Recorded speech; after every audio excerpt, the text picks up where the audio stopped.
السلام علیکم ورحمۃ اللہ وبرکاتہ۔ نظر بد دور کرنے کا طریقہ۔ حدیث میں بھی نظر بد دور کرنے کا طریقہ آیا ہے کہ عائن یعنی نظر لگانے والا اپنے جسم کے بعض حصوں کو دھو لے اور اس پانی کو معیون یعنی جس کو نظر بد لگی ہے اس پر ڈال دیا جائے تو نظر بد کا اثر جاتا رہتا ہے۔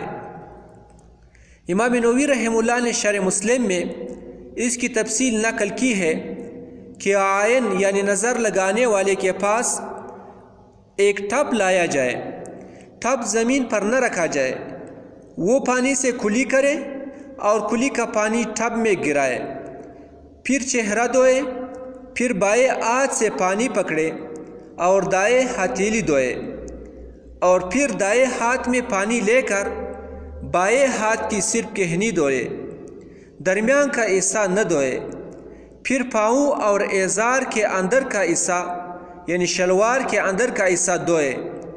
اس سے کمر کی دائیں جانب ماتحت الازار والا حصہ مراد ہے۔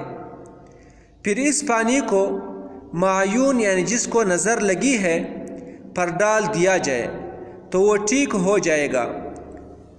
یہ طریقہ کشف الباری صفحہ 72 کتاب الطب واللباس والادب میں مذکور ہے۔